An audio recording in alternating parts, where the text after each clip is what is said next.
Baumeister and Showers describe choking as the occurrence of inferior performance despite striving and incentives for superior performance. It's important to note that choking isn't a lack of motivation or ability.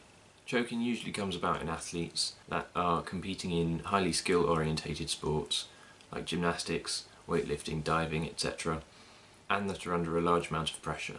But any kind of pressure situation can lead to choking. Jordet et al. Took data from penalty shootouts from 1976 to 2004 and found that as the kick number increased, the chance of scoring decreased, concluding that high pressure decreases performance. I'll link a few other studies also showing this. So what contributes to this pressure? What are the factors? Jackson, Beilock and Kinrade outlined 4 factors: high perceived importance, high investment in maintaining present status, high expectations of success, and high personal or team status.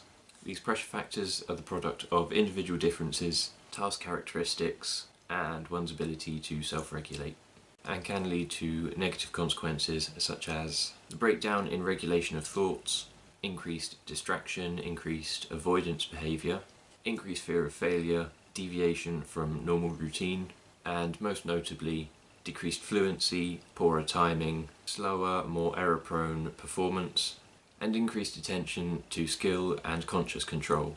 So that last one, increased attention to skill and conscious control, might sound like a good thing. It's not.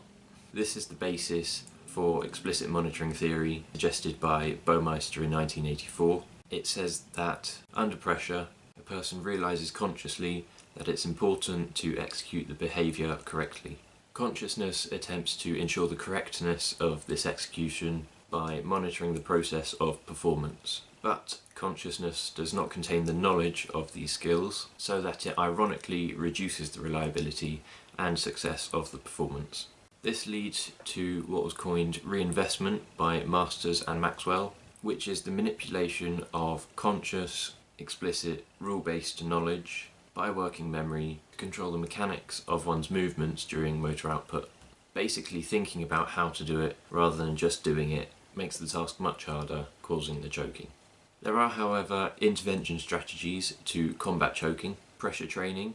This can mean inoculating against stressors or rehearsing potential scenarios, coping strategies, and self-regulation. Optimize pre-performance routine. So thinking about behaviours and cues to prevent distraction and promote automatic execution. Focus on strategy, meaning focus on what to do rather than how to do it, and set process goals relating to strategy rather than technique. And finally, prime fluent performance, possibly by using words and images associated with optimal performance. Revisa interviewed athletes and found that when they experienced peak performance, they felt totally immersed in the activity, no longer thought about their performance, and felt as though it were an involuntary experience and completely effortless. This is what's known as a flow state and is the goal for optimal performance.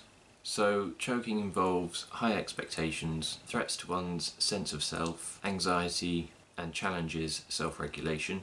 Interventions that prevent explicit monitoring should also prevent choking, getting you closer to the flow state where you can then perform optimally.